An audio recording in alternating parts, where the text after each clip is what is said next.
હરે કૃષ્ણ મહારાજની જય. મંગલ મૂર્તિ મહાપ્રભુ શ્રી સહજાનંદ સુખરૂપ ભક્તિ ધર્મ સુત શ્રી હરિ સમરુ સદાય અનુ. પરમ કૃપાલુ છો તમે, શ્રી કૃષ્ણ સર્વાધી. પ્રથમ તમને પ્રણમું, નામું વારંવાર પ્રથમ પ્રભુને પ્રણમી કરું કથા ઉચ્ચાર. યમદંડની જે વાર્તા કહું મતિ અનુસાર. બોલો સહજાનંદ સ્વામી મહારાજ. યમદંડની કથા ચાલી રહી છે.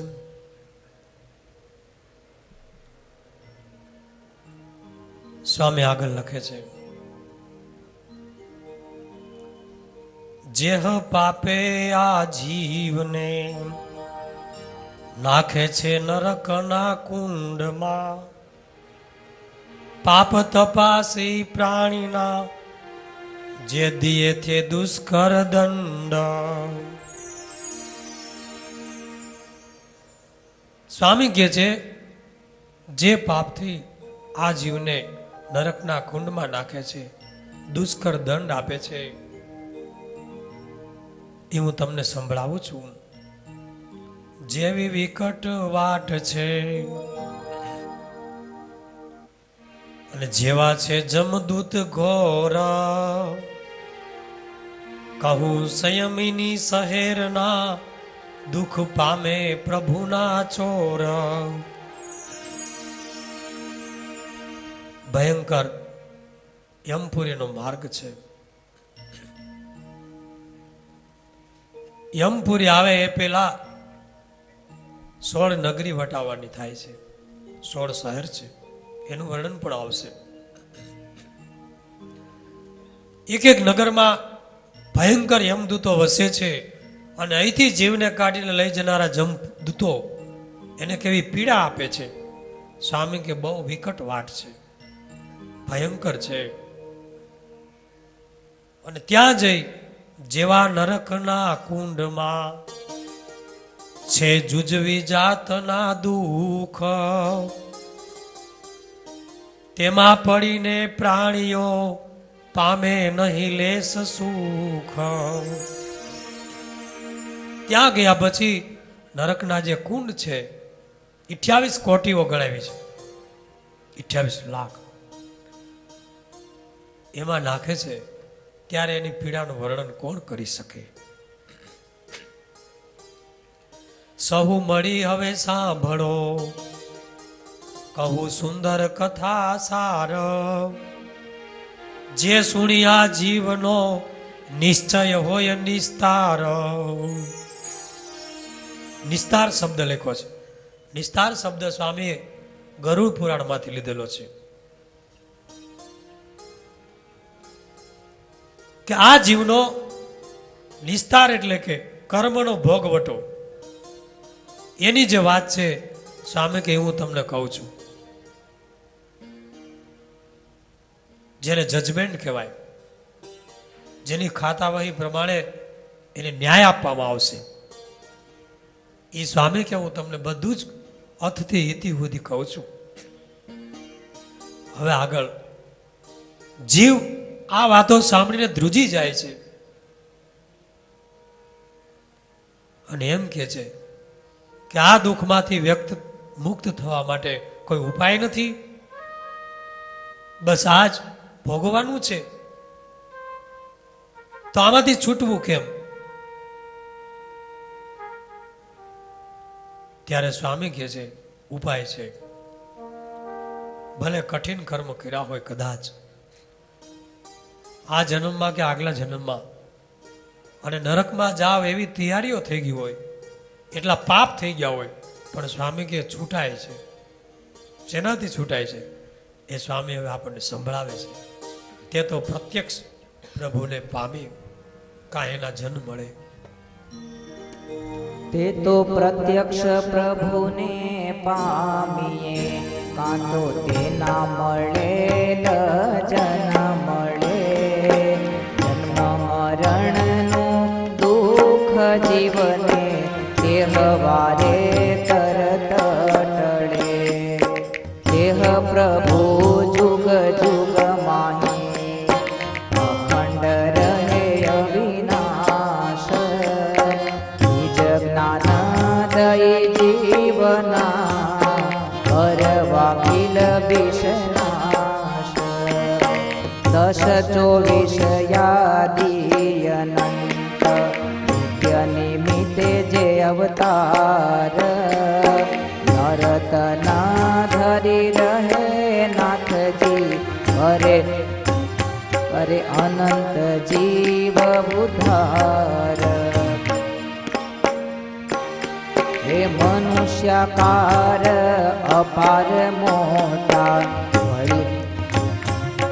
હળી ના શકે કોઈ.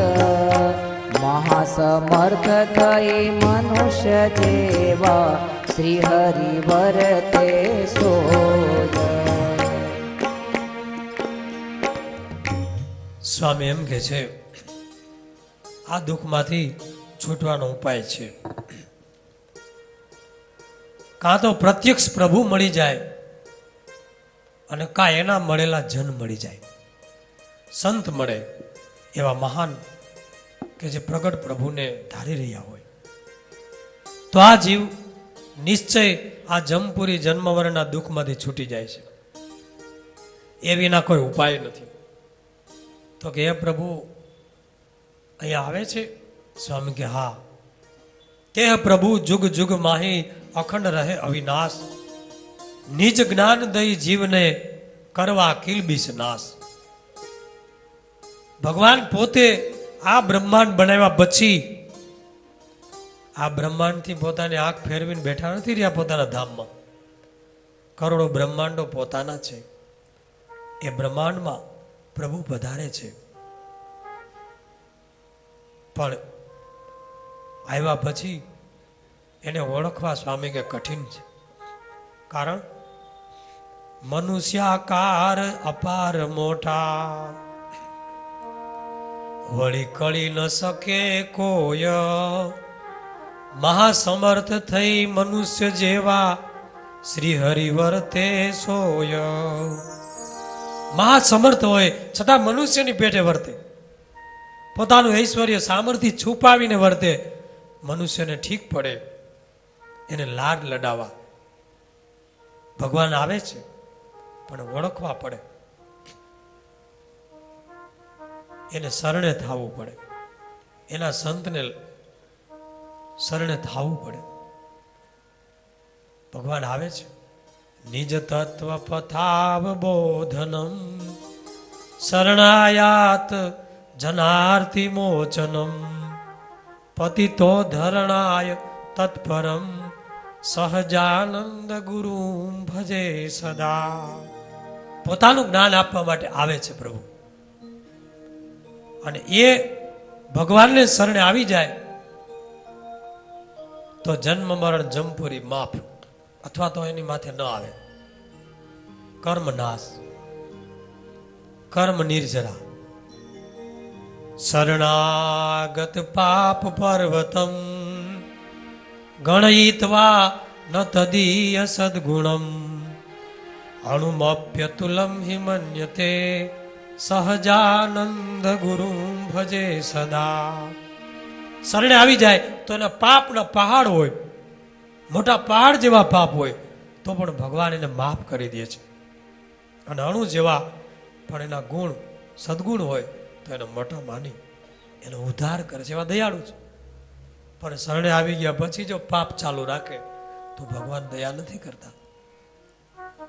એટલે આપણે શરણે આવીએ ત્યારે વર્તમાન ધરાવીએ ને ત્યારે એનો મંત્ર બોલીએ છીએ આપણે કે હે પ્રભુ, કાલ માયા પાપ કર્મ યમદૂત ભયાદહમ શ્રી હરિ કૃષ્ણ દેવ શરણમ પ્રપન્નો અસ્મી સપાતુ મામ. હે પ્રભુ, હું કાળ માયા પાપ કર્મ અને યમદૂતોના ભયથી બહુ દુઃખી થયો છું.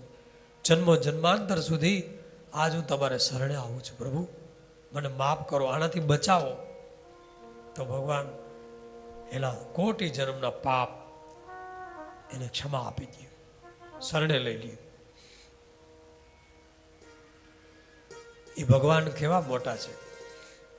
અનંત બ્રહ્માંડ જેના રોમમાં ઉડે છે અણુને ઠામ, કોણ લીએ તેના પારને મન વાણી પામે છે વિરામ.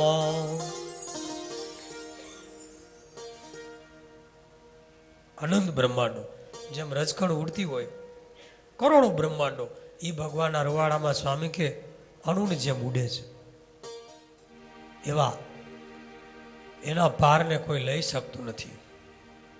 મન વાણી પામે છે વિરામ, અનેક અંડ કારણમ સુધર્મ દુર્વિધારણમ. અનેક અંડ એટલે બ્રહ્માંડો જેના રૂવાડે રજકણની જેમ ઉડે, આવા મોટા છે ભગવાન. અને મન અને વાણી એ ભગવાનને પામી ન શકે. યતો વાચો નિવર્તન્તે અપ્રાપ્ય મન સાસ. મન વાણી પણ એને ઓળખી ન શકે, પહોંચી ન શકે. છતાંય એ ભગવાન જ્યારે કરુણા કરે ત્યારે આ લોકના મનુષ્ય દર્શન કરી શકે એવા પ્રત્યક્ષ થાય છે. એ ભગવાનની કરુણા છે, દયા છે, જીવ ઉપર કૃપા છે. જેમ મોટો પૃથ્વીપતિ સમ્રાટ હોય અને કોઈ ગરીબને ઝૂંપડે પધારે, એનું સમ્રાટ પણ છુપાવીને, નહીં તો ગરીબ એનું સ્વાગત ન કરી શકે, સાદા લિબાસમાં આવે. પણ ગરીબને ખબર પડી જાય કે આ તો સમ્રાટ છે, એની છાતી ફાટ ફાટ થાય કે મારે ઘરે પૃથ્વીનો સમ્રાટ આવ્યો. એમ કરોડો બ્રહ્માંડના અધિપતિ સ્વામી કે મહારાજ આવ્યા છે, હો આપણને મળ્યા છે. કેવા છે? સામર્થ્ય જોતા સહુને પરે, પાર જોતા સહુની પાર. મોટપણે મોટાઈ હતી તે હરિધરે અવતાર. દુર્લભ તે સુલભ થઈ અને થઈ અગમ સુગમ સ્વરૂપ. અગોચર તે ગોચર થઈ કરે જીવ પર કૃપા અનુભવ. હવે એ ભગવાન આવ્યા, અગોચર ગોચર થયા, આપણી ઉપર કરુણા કરી અને આપણે એને શરણે થયા. પછી શરણે થાય ત્યારે ભગવાન કે હવે હે જીવ, તું હું કહું એમ કરજે.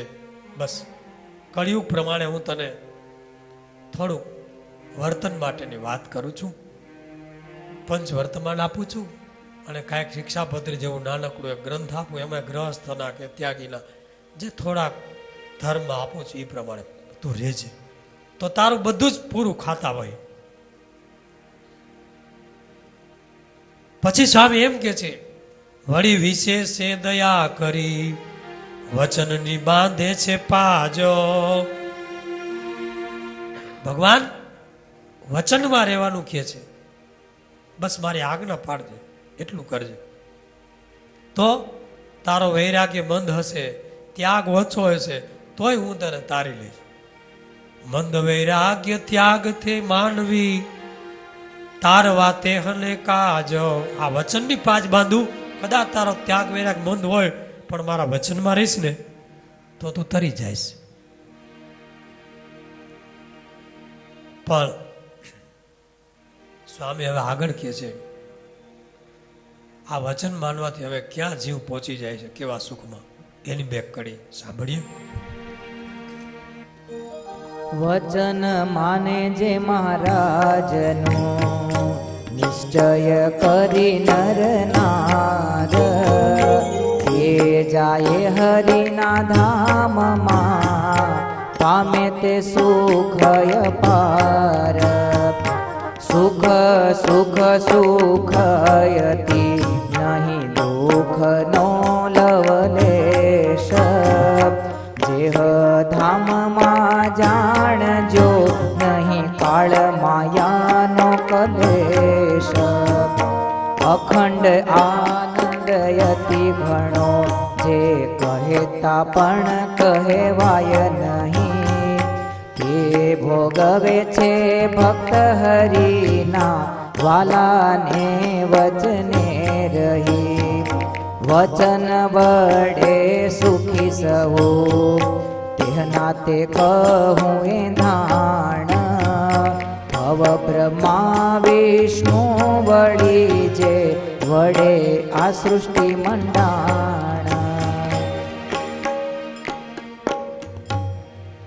સ્વામી યમધનની કથા લખતા શરૂઆતનો એક કડવામાં મહારાજનો અવતાર, એને શરણે આવેલા જીવ, એને આપેલા વચનો અને વચન જે પાળે છે એને મળતું સુખ બતાવે છે કે ધામમાં જ્યાં સુખ સુખના દરિયા છે. કારણ કે સ્વામી અત્યારે હવે દુઃખની કથા વર્ણવા જઈ રહ્યા છે. જે દુઃખનો દરિયો છે એમાં પીડા પછી પ્રાણીને કોઈ આરો નથી આવવાનો એવું ભયંકર નરકના દુઃખનું વર્ણન કરશે કે જે ભલે ભલા ધ્રુજી જાય.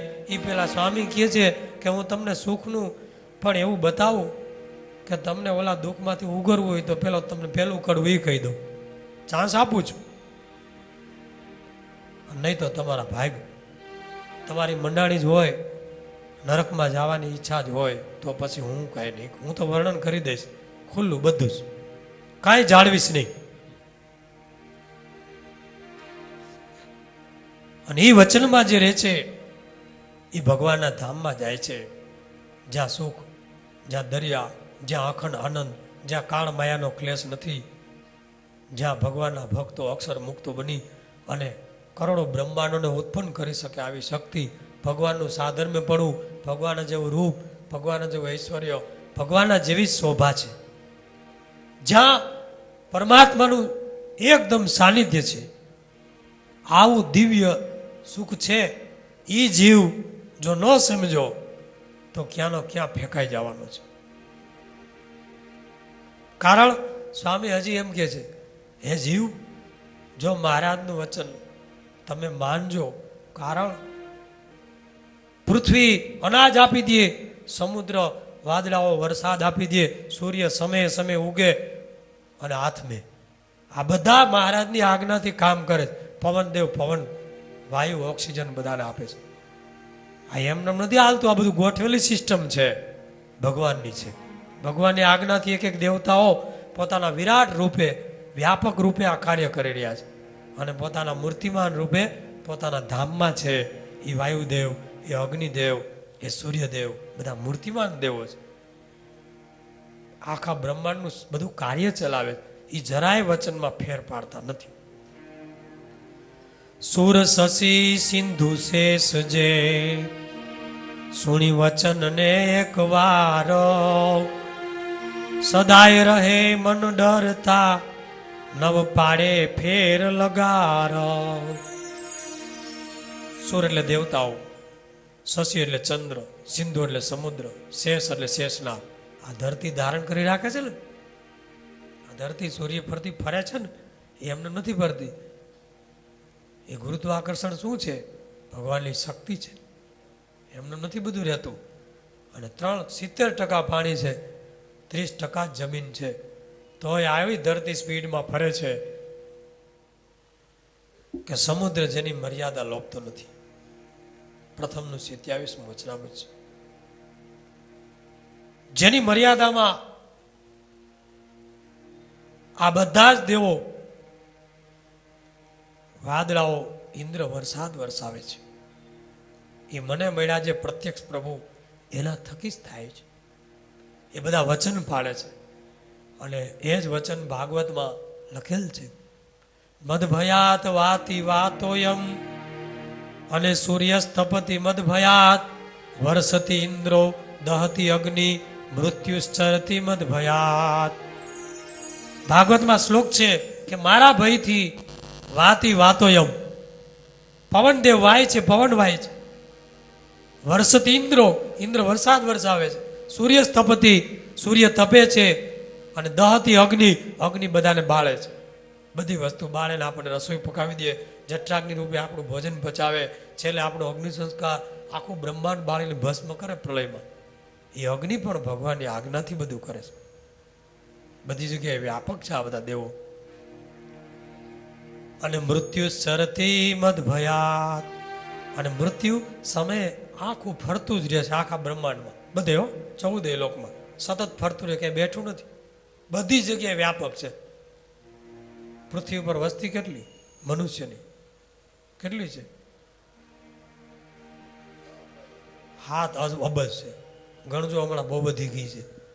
7 અબજ, 7 અબજ વસ્તી. એમાં કોનું ક્યારે મૃત્યુ આવ્યું અને કોની મુલાકાત ક્યારે લેવી એમાં ક્યાંય ફેર ન પડે, ઊભું રહી જ જાય. કોઈ દી એમ બન્યું કે કોઈ બાપો રહી ગયો, બાપો કે બાપા તમે 500 વર્ષના કેમ થઈ ગયા? તો કે મૃત્યુ ભૂલી ગયું હો, આપણે એક બચી ગયા, ક્યાંક નજર ચૂકવાઈ ગઈ છે ક્યાંકથી.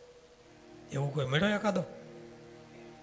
કેટલું કમઠાણ છે. કીડી મકોડા હાથી ઘોડા 84 લાખના જીવ અને એની બધી વૃક્ષ વનસ્પતિઓ સમય આવે એટલે સુકાય, મરે, જન્મે, આ બધી અદલ હાલે છે. નકર કોઈને મરવું નથી, કીડીને મરવું નથી. આમ આંગળી કરો તો આડી હાલશે કે અહીંયા ક્યાંક બંબ આવ્યો, ભાગવાથી મોત આવશે ક્યાંક.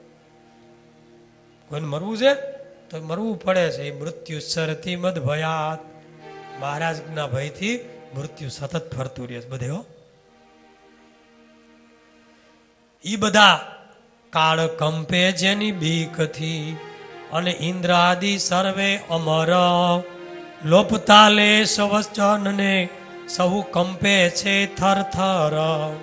આ બધા થર થર ધ્રુજે કે વચનમાં ફેર પડી ગયો અને જો મહારાજની દ્રષ્ટિ કરડી થઈ ગઈ ને તો આપણું પૂરું થઈ જાય.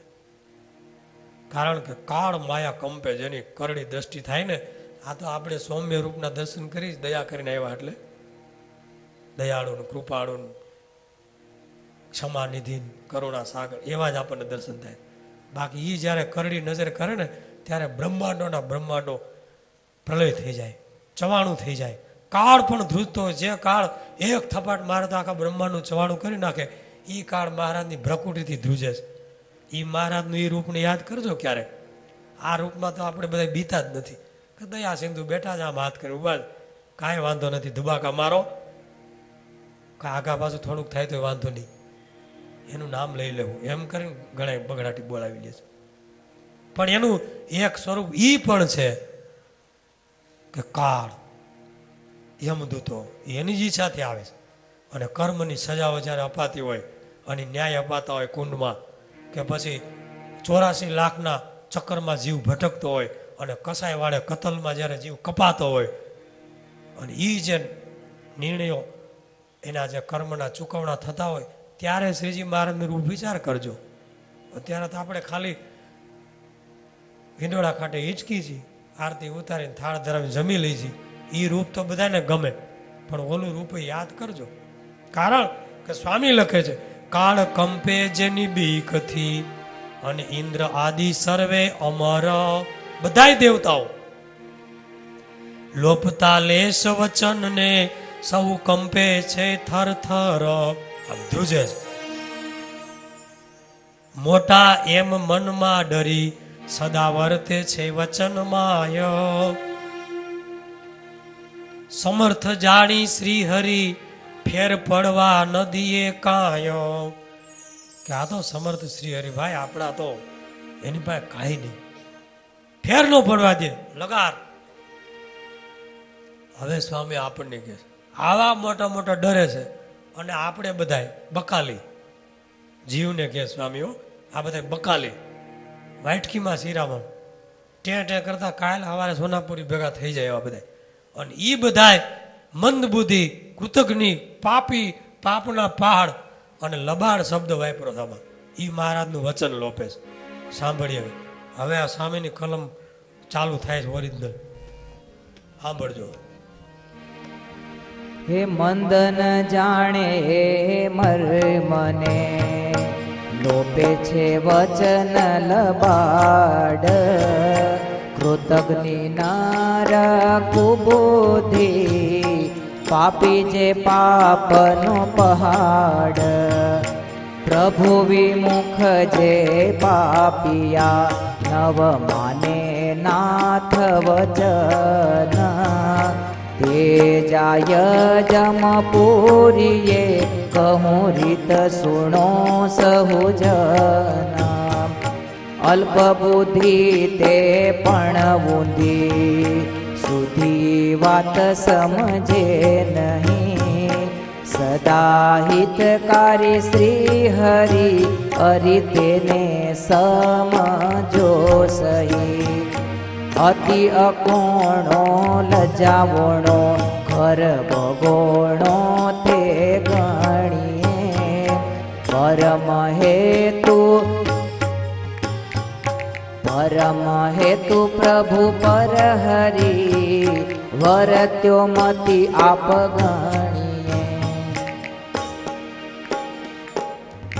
જો હવે આપણને સ્વામી કહે છે, આવા મોટા મોટા મહારાજનું વચન લેશ લોપતા નથી. અને આપણે માટે એમ કે મંદ બુદ્ધિ, મંદ ને જાણે આ મર્મને, આ મર્મ મંદ બુદ્ધિ વાળા જાણતા નથી. કેવા મોટા થરથર ધ્રુજે છે મહારાજના વચનથી. અને લોભે છે વચન લબાડ. લબાડ કેવો શબ્દ વાપરો છે. લબાડ કોને કહેવાય? બિલાડું જોયું છે લબલબ ચાટતું હોય, ગમે ત્યાં મોઢું ભરાવે. લબાડ પાપી, કૃતજ્ઞ, વ્યભિચારી, ચોર, લૂંટારા કે હલકી એકદમ બધી જ ધર્મ મર્યાદાને તોડીને વર્તતો, જેને માટે હલકા શબ્દ વાપરીએ લબાડીઓ કહી જેને આપણે, એ વચન લોપે છે. પ્રભુ વિમુખ પાપિયા, નવ માને નાથનું વચન, એ મારા પ્રભુનું વચન માનતા નથી ને દુઃખના દરિયામાં જાય છે. પછી સ્વામી કહે છે, તે જાય જમપુરીએ. હવે હું તેની રીત કહેવાનો તમને સુણજો. અલ્પ બુદ્ધિ તે પણ ઊંધી છે, પાછી થોડીક અકલ, છાંટો જ છે, એ પાછો ઊંધો. અને તોય ડોલનો પાર નહીં. મારા જેવો કોઈ બુદ્ધિશાળી નહીં, હું સમજેવું કોઈ સમજતો નથી. અલ્પ બુદ્ધિ એ પણ ઊંધી, ઊંધા જ ઉપાય કરે, પોતાના પગમાં જ કુવાડા મારે છે. જે ડાળ ઉપર બેઠો એ ડાળખીને જ કાપે છે. અલ્પ બુદ્ધિ તે પણ ઊંધી, સુધી વાત સમજે નહીં. હવળી વાત સ્વામી કે અમે કંઈ પણ સમજતા જ નથી, એવા પાપના પાડ છે. સદા હિતકારી શ્રી હરિ, હરિ તેને સમજો સહી. એને જ દુશ્મન માન્યા, એનાથી જ વિમુખ રહ્યો, એને જ શરણે જાતો નથી, સુધી વાત સમજતો જ નથી. અને અતિ અકોણો લજ્જા વોણો, અતિ અકોણો હક જ નથી. એમ સ્વામી કે અકોણો, અકોણા જ કીડા કરે, આડો જ હાલે, આડોડા એનો પાર નથી. અને ઘર વગોણો ગણીએ, ઘર વગોણો પોતાનું જ ઘર મારનારો એવો કૃતજ્ઞ છે. પરમ હેતુ પ્રભુ પર હરિ, અને વર્તો મતિ આપણીએ. અલ્પ બુદ્ધિ છે તોય પોતાની બુદ્ધિ પ્રમાણે વર્તો. શાસ્ત્ર કે મોટા સંત કહે છે એમ તો વર્તવું જ નથી, એમાંય ડાપણ કાઢે, એમાંય ખાચા કાઢે, એમાંય ભૂલ કાઢવા બેઠો છે. પોતાના જીવની ખબર નથી, કાળો છે કે ધોળો છે કે ગોરો, તોય ભગવાનના મોટા સંતોની ભૂલું કાઢે છે. બેઠો બેઠો અવગુણ લે છે, પોતાની બુદ્ધિથી નિર્ણય કરે છે. સ્વામી કે આવો, પણ ભગવાન કેટલા દયાળુ એને જાણતો નથી. જોને હરિ દયાળુ દલના, કર્યા અનેક એણે ગુણ, તે જીવે એકેય જાણ્યા નહીં, અતિ હોય હરામી લૂણ. જોજો હવે કલમ હાલી છે કુહાડો, લૂણ હરામી કીધો જીવને. કેવો કે મારા પ્રભુએ કેટલા ગુણ કર્યા આપણી ઉપર, આવું સુંદર શરીર આપ્યું, ગર્ભમાં રક્ષા કરી, એને માટે અન્ન ધન વસ્ત્રો પૃથ્વીમાંથી આ બધું ફળ ફૂલ બધું પકાવ્યા, સૂર્ય કર્યો, વરસાદ વરસાવ્યા, શરીરની વૃદ્ધિ કરી, હાથ પગ આદિ ગંગો સારા સરસ સર્વાંગે સંપૂર્ણ શરીર આપ્યું, બધું જ આપ્યું. છતાં આટલા ગુણ પ્રભુએ કર્યા, એને જીવાડે, સુવડાવે, જગાડે, એનો હૃદયનો ધબકાર ચલાવે. એ તો હુઈ ગયો હોય, ઘોટાઈ ગયો હોય તો હૃદય તો મારો પ્રભુ ચલાવે છે. તો તોય એને ભૂલીને બેઠો છે. અને પાછો કે મારે બહુ બુદ્ધિ, એવો ડાપણમાં આ જીવ લૂણ હરામી છે. લૂણ હરામી કોને કહે? ઉપકાર કર્યાને ભૂલી ગયો હોય, ગુણ ભૂલી ગયો હોય, લૂણ હરામી કીધો જીવને. જીવ એટલે આ બધી કથા આપણી માથે લેવાની. જો આ એક જીવને ઉદ્દેશી નાખો યમદન છે, એ એક જીવ કયો? આપણે, બીજા નહીં. નકર વોલીબોલની જેમ ઉડાડ્યા કરતા નહીં. બધી કથા માથે લેજો તો જીવ જાગશે, બાકી હજી જાગવાનું નથી, હજી લાતું ખાવાના જ બધે. આપણે બધાએ આપણે લેવાની છે કથા માથે. આ આપણી ઉપર જ સ્વામી કહે છે કે લૂણ હરામી, અતિ અકોણો, લબાળ, પાપનો પાળ, કુબુદ્ધિ, અલ્પબુદ્ધિ, ઈ પણ ઊંધી, અકોણો, ઘર વગોણો, કૃતઘ્નિ. હવે ડિગ્રી બાકી જ કાંઈ, હજી ઘણી આવશે, ધીરજ રાખજો. ક્યાં ક્યાં ભગવાન એની પર ગુણ કર્યા સ્વામી યાદ કરે છે. ઉદરમાં દુઃખ અતિ ઘણું, કેતા તેનો ન આવે પાર, વેદનામાં વ્યાકુળ થઈ કરતો હતો પ્રભુને પુકાર. જોને ઘણું દુઃખ ગર્ભવાસમાં, ત્યાં કરી હરિએ એની સહાય, પળ પળની પીડા હરી તેનો પાડ ન માયનો કાય. ગર્ભની અંદર ટેટા જેવો હતો, મળમૂત્રની ક્યારીમાં ચૂથાતો હતો, એવો દુઃખી થતો હતો. એનું હજી વર્ણન આવશે. ત્યાં મારા પ્રભુએ સહાય કરી, એને બચાવ્યો, એને બધી રીતે રક્ષા કરી. તોય આ લોણ હરામી જીવ ભૂલી ગયો. સ્વામીને બહુ દુઃખ થાય છે. આવા મોટા સંત એ હૃદયની દાજથી બોલે છે. જે સંત પ્રભુના ગુણ ગાવા માટે જ કલમ ચલાવે, એ જીવને જગાડવા સારું કેવી આકરી કલમ ચલાવે. એ કરુણા છે, દયા છે. કોઈ છોકરો હરફને પકડવા જાય તેની માં થપાટ મારીને પાછો વાળે તો છોકરો રૂવે તો શું એનું અહિત કરે છે એની માં? એમાં આ બધી થપાટો છે જગાડવા માટે. બાપ કે તમે પડશો જમપુરીમાં અને તમારો દુઃખનો હારો નહીં આવે, માટે જાગી જાઓ. સ્વામી કે જાગી જાઓ, મારા પ્રભુના ગુણ તમે તમારી ઉપર છે એને યાદ કરીને પણ જાગી જાઓ, એને ભૂલવા જેવા નથી. આ ગર્ભવાસમાં અતિ દિન દુખિયો હતો, પીડા પાયમો ત્યાં બહુ પેર, યહ દુઃખમાંથી કાઢ્યો હરી કરી બહુ મેર. અને તે વેળા તને વિસરી જ્યારે આવ્યો ઉદરથી બાર, સત્ય કહું સૌ સાંભળો ઉદર દુઃખ અપાર. બહુ કહાની વિકટ છે ભાઈ. ઉદરમાં માતાના પેટમાં આપણે બધાએ 9 મહિના સુધી જે પીડા ભોગવી છે, સ્વામી કે હું તમને કહું છું. તમને જો મહારાજનો ગુણ આવી જાય, તમને એમ થાય કે મારા મહારાજ મારી રક્ષા કરી, તો તમે શરણે આવી જાઓ, તમારું કામ થઈ જાય. કેવી ઉદરમાં પીડા હતી એ કીર્તનમાં પણ દયાનંદ સ્વામી લખ્યું. એક કડી સાંભળી, દૂસરો કોણ સુખદાય, એની 2 કડી સાંભળી. કેવી રક્ષા કરી છે. दूसरो कोन सुखदायी श्याम बिन, दूसरो कोन सुखदायी रे, दूसरो कोन सुखदायी. उदर माय कळायो प्राणी, त्राही त्राही पोकारे रे, उदर माय कडायो प्राणी, त्राही त्राही पोकारे रे. दुखियो जानी दयायानी, दुखियो जानी दयायानी, वालम आये वहारे रे. दूसरो कोन सुखदायी, गर्भ छोड़ायो जन्म धरायो, अंतरयग्नि जाड़े रे हो. गर्भ छोड़ायो जन्म धरायो, अंतरयग्नि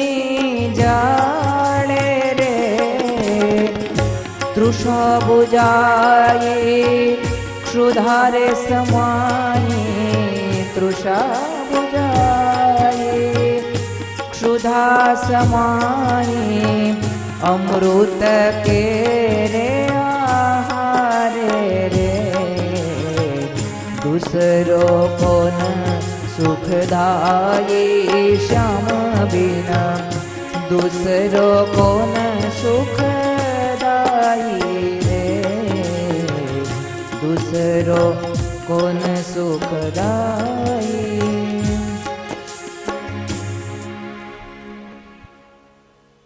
સ્વામી એમ કહે છે, ઉદરમાં અકળાયો પ્રાણી ત્રાહી ત્રાહી પુકાર કરતો હતો માતાના પેટમાં, ત્યાંથી તેને ઉગારી લીધો છે. મહારાજે આગળ સ્વામી કડી લખે છે, ઉદરમાં દુઃખ કેવું હતું? દુઃખ દુઃખ દુઃખ જ્યાં દુઃખ નહીં સુખ નો લવલેશ માંસ નવ સુધી જીવને હેરાન ગતિ હંમેશા. 9 મહિના સુધી. સ્વામી કે આ વર્ણન ભાગવતમાં કપિલ ભગવાને માતાજીને દેવહૂતિને બતાવ્યું છે. તે કહ્યું કપિલજીએ માતને ગર્ભવાસનું દુઃખ દ્વંદ માંસ નવ સુધી જીવને જે પડે છે દુઃખ દ્વંદ. જે કપિલજીએ માતા દેવહૂતિને 3જા સ્કંદમાં 31મા અધ્યાયમાં દુઃખ ગર્ભવાસનું કીધું છે, એ સ્વામી કે હું તમને વર્ણન કરું છું. કેવી રીતે છે દુઃખ એ આપણે 2 કડી સાંભળી પછી સમજશું. જે રીતે આ જીવને વીતે છે વસમી વાર ગહન ગતિ ગર્ભવાસની તે કહું કરી વિસ્તાર. મોટા મુનિએ મળી કર્યો સર્વે નરકનો નિર્ધાર. તેથી અધિક દુઃખ ઉદરે જેનો કહેતા તે નાવે પાર. જોગી જતી તપસી ઋષિ જે મોટા કહેવાય. દેહ દુઃખને સાંભળી સહુ કંપે છે મન માયા. દેવ દાનવ મુનિ માનવી સુખે બેઠા કરે છે વિલાસ. જન્મ મરણ દુઃખ જ્યાં લગી નથી સાંભળતો ગર્ભવાસ. હે ભૂપયનુપમ રાજને વળી ભોગવે છે ભલી ભાત. તે પણ કંપે છે તાનમાં સુણી ગર્ભવાસની વાત. હવે સ્વામી વર્ણન કરે છે આપણી બધાની પરિસ્થિતિ, કારણ કે યમદંડની અંદર સ્ટેપ બાય સ્ટેપ સ્વામી વર્ણન લે છે. પેલું કડવું પૂરું થયું છે, હવે બીજું કડવું ચાલુ થાય છે. એમાં ગર્ભવાસનું વર્ણન આવે છે. કેમ કે ભગવાનના ગુણ સ્વામી કે યાદ કર્યાની આ જીવે અને કૃતજ્ઞ થયો, ગર્ભવાસમાં રક્ષા કરી છતાં ભૂલી ગયો. હવે એક જીવની કહાની લે છે, ગર્ભવાસનું દુઃખ, પછી એનો જન્મ, બાળપણ, યુવા અવસ્થા, વૃદ્ધાવસ્થા, પછી મરશે ને પછી જમપુરીમાં જાય, પછી કુંડ ચાલુ થાય. પણ કેવા કેવા કર્મ કરતો જાય છે એટલે યમપુરીનો સામાન તૈયાર થાય છે. એ બધી કથા ક્રમ બાય સ્ટેપ લે છે સ્વામી. એટલે આમાં આપણે ક્યાંય આવી જતા નથી ને, એ આપણે જરાક મીટર રાખવાનું છે એટલે ખ્યાલ આવી જાય યમપુરીનો સામાન કેટલો તૈયાર થાય છે આમાંથી. તો સ્વામી કહે છે સાંભળો, દેવ દાનવ માનવ મુનિ સુખે બેઠા કરે છે વિલાસ. બધા બહુ આનંદમાં છે. કેમ છે તો કે મજામાં. શું છે તો કે જલસા. પણ જન્મ મરણ દુઃખ જ્યાં લગી નથી સાંભળતો ગર્ભવાસ. ક્યાં સુધી જલશો? કે મનમાં તમે સ્વામી કે યાદ કરો કે માતાના પેટમાં હતા તો એ તમારી દશા હું હતી.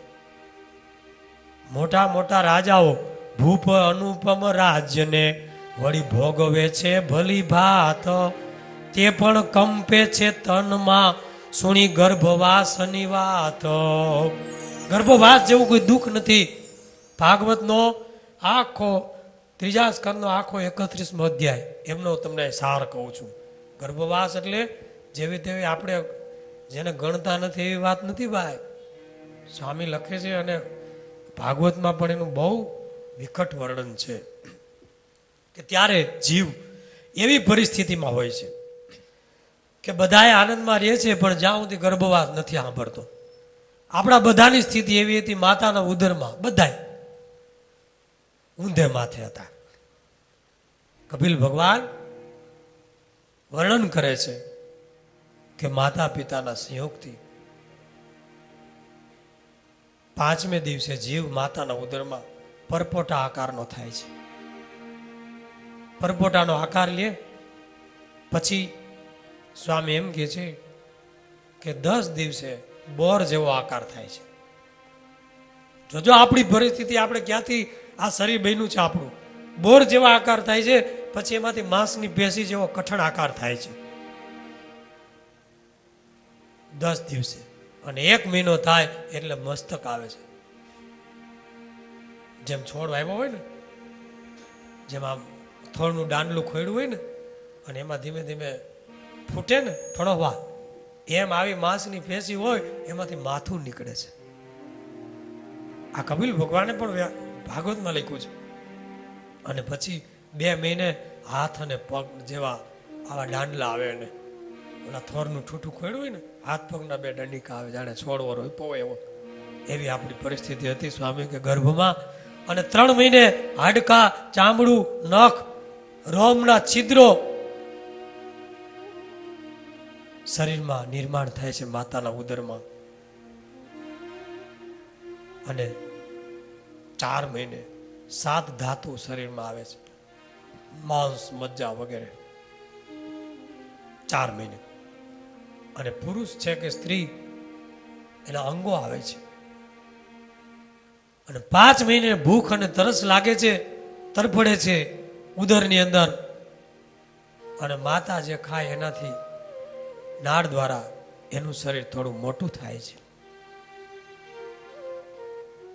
અને 6 મહિને 5 કે 6 મહિને એ ફરકે છે, અંદર પેટમાં હલે છે બાળક. એમાં જો પુત્ર હોય તો જમણા પડખે ફરકે અને પુત્રી હોય તો ડાબે પડખે ફરકે, એવું ભાગવતમાં લખ્યું છે. પુત્રો દક્ષિણ કુક્ષો સ્યાદ વામે કન્યા ભવે ધ્રુવમ. દીકરો હોય તો જમણી બાજુ ફરકે, દીકરી હોય તો ડાબી બાજુ ફરકે છે. અને 7 ને 6 મહિને એની એવી પરિસ્થિતિ હોય છે, આ બધું આવી જાય, હાથ પગ આદિ અંગો, એટલે પેટમાં એને કૃમિયાઓ કરડે છે શરીરમાં, માતાના ઉદરમાં. કારણ કે મળમૂત્રની ક્યારી, લોહીને રુધિરથી ખરડાયેલો ભયંકર તરફડિયા મારતો શરીરમાં જે કૃમિયા હોય માના પેટમાં, એ બધા એના કોમળ ચામડી પર કરડે છે. અને ઓર પછેડાથી ઓઢેલો, માને આંતરડાના બધાય આંતરડાના લોચાથી વીંટાયેલો, એવી ગંદકીનું ઘર બેસુધ થાય છે. કૃમિયા કરડે એટલે બેસુધ થઈ જાય છે. અને એવી રીતે સપડાયેલો હોય છે ઊંધે માથે કે અંગ એનું પણ હલાવી શકતો નથી. અને એટલો બધો પીડા ભોગવે છે એ જીવ ઊંધે માથે કે હાથમે ભઈને એને ભગવાન 100 જન્મનું જ્ઞાન કરાવે છે અને એના પાપોનું સ્મરણ કરાવે છે.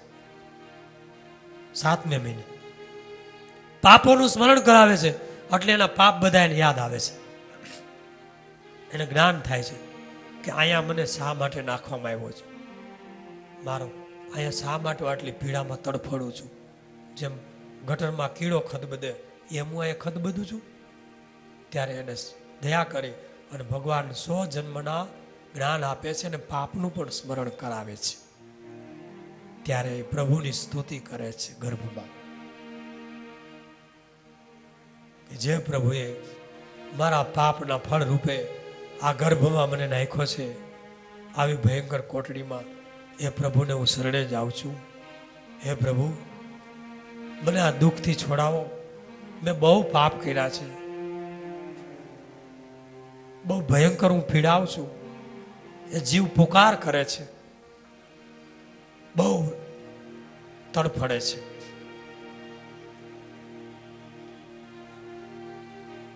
પછી ભગવાન એને દયા કરે છે, પણ જીવ ડરી જાય છે ગર્ભમાં કે પ્રભુ, આનું દુઃખ મારાથી સહન થતું નથી, તોય હું જન્મ લેવા ઈચ્છતો નથી. કેમ?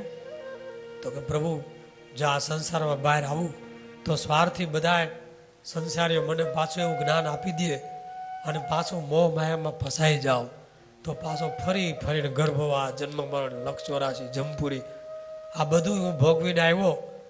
બધાએ જન્મ લીધા અને છેલ્લે તમે મને માણસના જન્મમાં લેવા માગો છો, પણ હવે મારે હજી જન્મવું નથી.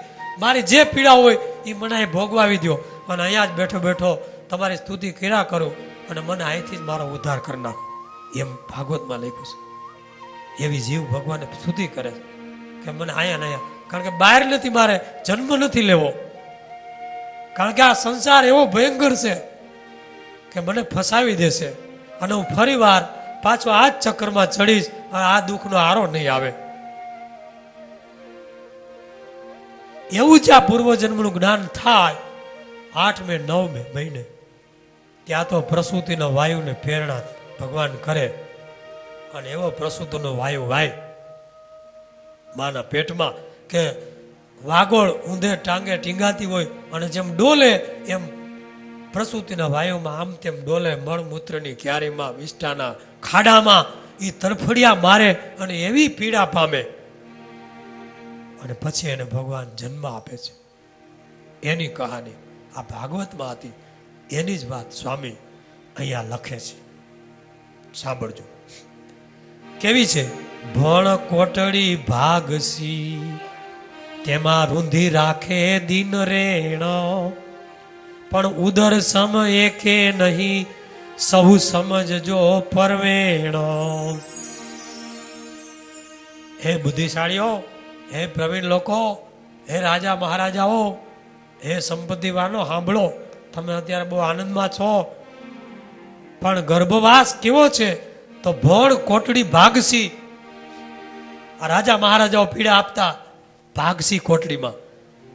કોઈ ઊંડું ભણ હોય, દર હોય, એમાં નાખીને માથે માટી દાબી દે, પથ્થરની શિલા મૂકી દે, ક્યાંયથી પવન નો આવે, પ્રકાશ નો આવે, શ્વાસ નો મળે અને રૂંધાઈને માણસ મરે. આવું ગર્ભવાસની સ્થિતિ છે. અને ભાગસી કોટડી, લોઢાની કોટડી બનાવે અને એમાં કેદીને ઉભો રાખે રાજાઓ. અને હજળ ઉભેરી એટલી જ જગ્યા હોય, ન હાલી શકે, ન ચલી શકે, ન બેસી શકે, ન ઉભો રહી શકે, એવી ફિક્સો ફિક્સ અને પેક કરી દે. પવન પણ હૈંદવા ફરકે નહીં, આવી પેક કોટડીમાં પૂરી અને રૂંધાવી મારી નાખે ગુનેગારને. આને ભાગસી કોટડી કહેવાય. એના કરતા પણ કોટી ગણો ગર્ભવાસમાં જીવને દુઃખ. હવે કલ્પના કરો, અનુમાન કરજો. આ ભાગવત કહે છે, સ્વામી પોતે કહે છે અને ગરુડ પુરાણમાં આ કથા વિસ્તારથી છે. આ કોઈ અનુમાન કરેલી નથી. એ ગઢપુરમાં એક સંત હતા, સાધુ. એને બહુ ભયંકર રોગ થયો, પીડાય, આમ તડફડે એવી પીડા થાય અને ચીસો નાખીને કે કોઈ મહારાજને કહો કે મને આ પીડામાંથી મુક્ત કરે, મારા શરીરમાં આવો રોગ થયો છે, એવો પોકાર કરે. સાધુ મહારાજ પાસે કે મહારાજ, પેલા સાધુ બહુ બીમાર છે, પોકાર કરે છે, એને પ્રભુ તમે કંઈક દયા કરી અને એને રોગમાંથી મુક્તિ આપો. મહારાજ કે એને પૂર્વનું પ્રારબ્ધ એવું કઠિન છે, 15 દિવસ જો આ રોગ ભોગવી લે તો એનું પ્રારબ્ધ સમાપ્ત થઈ જશે, નહીં તો એને 3 જન્મ લેવા પડશે. એને પૂછી જુઓ. પૂછ્યું, તમને મહારાજ હમણાં દુઃખથી મુક્ત કરી દે, પણ 3 જન્મ લેવા પડે, તમારે પ્રારબ્ધ કોણ ભોગવે? ના મહારાજ, તો 15 દી નહીં, મહિનો નહીં, 6 મહિના ભોગવી લઈ, પણ ફરી મારે ગર્ભવાસમાં જવું નથી. મારે એ પીડા ભોગવી નથી, જન્મની મરણની. ક્યાં જન્મમાં ક્યાં ભટકી, ગર્ભવાસથી ધ્રુજી ગયા સાધુ, અને છે પીડા. એક ગાય દોડતી આમ આવતી હતી રસ્તે, અને એમાં એક સ્ત્રી સામે ચાલી આવે ગર્ભવતી, અને એને ઢીક મારી, અને ગર્ભવતી સ્ત્રીના પેટમાં શીંગડું લાગ્યું. આ મણી ઘરી ગઈ થોડીક. ગાય તો ભાગી ગઈ, પણ ગર્ભમાં બાળક હતું. બાળકની આંગળી એ પેટમાંથી બહાર નીકળી ગઈ. કાણું પડી ગયું ને, શીંગડું લાગ્યું, આંગળી ગયા બહાર નીકળી ગઈ. દવાખાને લઈ ગયા બેનને. હવે શું કરવું? હવે આ બાળક તો કોમળ, હવે એને અંદર આંગળી કેમ લે? તો ટાંકા લેવાય કાંઈક. ડોક્ટરો મથીને મરી ગયા કે આનો ઈલાજ હું? ઓલો આમ આંગળી કાઢીને ઉભ બેઠો, અંદર લે જ નહીં. ડોક્ટરો બધા ડિસિઝન નિર્ણય ચર્ચા કરે કે હું ડિસિઝન લેવું. ત્યાં 80 વર્ષના માજી ડોસી એ આવ્યા કે હું છે? તો કે આ ટીન્યુ આંગળી બહાર કાઢીને બેઠો છે, અંદર નથી લેતો. એક બાજુ રહ્યો, એ તમારા ડોક્ટરિયાનું કામ નહીં, એ મારું કામ. આ ડોસી શાસ્ત્રમાં આવે. ડોક્ટર એક બાજુ વયા ગયા, જોતા હતા હું ડોહી કરે છે. ડોહી આગળ આવી કે લાવો એક હોય લીધી, અને દીવા ઉપર સેજ ગરમ કરી અને સેજ અડાડી આંગળી ટબુક તે લઈ લીધી. હાલો હવે હાંધી નાખો, ટેબા લઈ લ્યો. આ બનેલી ઘટના હો. એનો હું કહેવાનો મિનિંગ શું છે? ગર્ભવાસમાં પણ બાળકને સુખ દુઃખ પીડા છે. ઘણા એમ કે નથી, તો જ એને આમ જરાક ગરમ થયું તો ઓલે લઈ લીધું હોય ને, નકર તો ના આમ પાછો કરે. બાપ ડોહી એક બાજુ રહ્યા. ગર્ભવાસમાં છે ને સુખ દુઃખની અનુભૂતિ છે, સંવેદના છે. એમ ગર્ભવાસનું દુઃખ બહુ છે. હવે ચોપાઈ રાગમાં સ્વામી વર્ણન કરે છે. બે ચોપાઈ. ઉદરમાં જે અતિ ઘણું દુઃખ, 9 માસ સુધી નહીં સુખ. ઊંધે શીશે લટકાવે લઈ, ઈયા દુઃખ તણો પાર નહીં. તપે જઠરાતા પય પાર, વળે દેહને કરે પોકાર. દાજે દેહ અતિય કળાય, કોમળ તને તે કેમ સહેવાય. હવે સ્વામી ચોપાઈ રાગમાં ગર્ભવાસનું દુઃખનું થોડું વર્ણન કરે છે કે જે પીડા સાંભળીને કોક જાગી જાય કે હવે ગર્ભમાં આવવું નથી. આ ખાલી માતાના ઉદરમાં મનુષ્ય જન્મની વાત નથી હો. બધી જગ્યાએ ગાયો ભેંસોના ગર્ભમાં જે બચ્ચાઓ છે, ગધેડા, ઊંટ, હાથી, ઘોડા, ખચ્ચર, સિંહ, વાઘ, દીપડા, બધી જગ્યાએ ગર્ભ. અને ત્યાં જે પીડા છે મનુષ્ય જન્મમાં વધારે છે.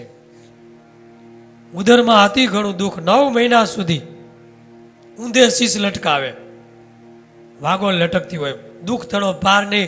જઠર તાપ, એક તો જનનીનો જઠરાગ્નિ તપતો હોય, અને આ કોમળ અંગવાળું બાળક એવું બળે, દેહ બળે, પોકાર કરે, સેવાય નહીં, ચામડી દાજે, અતિ અકળાઈ જાય. કારણ કે કોમળ શરીર હોય, કોને કહે?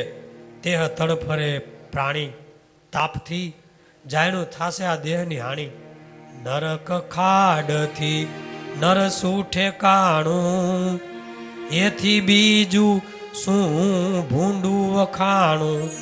નરકનો ખાડો હોય, આખા ગામનો કદડો ભેગો થયો, મળ મૂત્ર છાણ ને બધું, અને હળી અને જીવડા પીડા હોય, અને દુર્ગંધ ઉઠતી હોય. એ નરક ખાણથી પણ નરસું ઠેકાણું આ ગર્ભવાસનું છે. એમાંથી આપણે બધા આવ્યા છીએ. શુભ અશુભ આહારનો રસ, એહ મુખમાં આવે અવશ્ય, માતા જે આહાર કરે છે, શુભ અશુભ જે કાંઈ, એ બધું બાળકના મોઢા ઉપર આવે છે. જોજો ઊંધે માથે. પરુ પાચન રુધિર પીવું, મળમૂત્ર મધ્યે પૈડું રેવું. પરુ પાચ રુધિર મળ મૂત્ર એની મધ્ય આમ તરફેડા કરવાનું ઊંધે માથે 9 મહિના સુધી.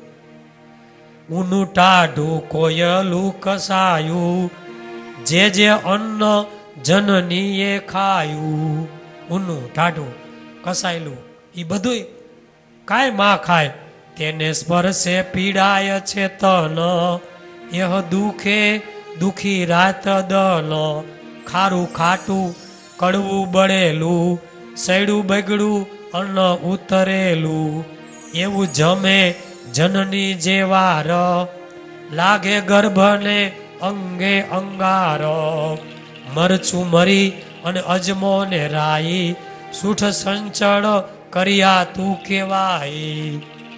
આ બધું શરીર ઉપર આવે ભાઈ.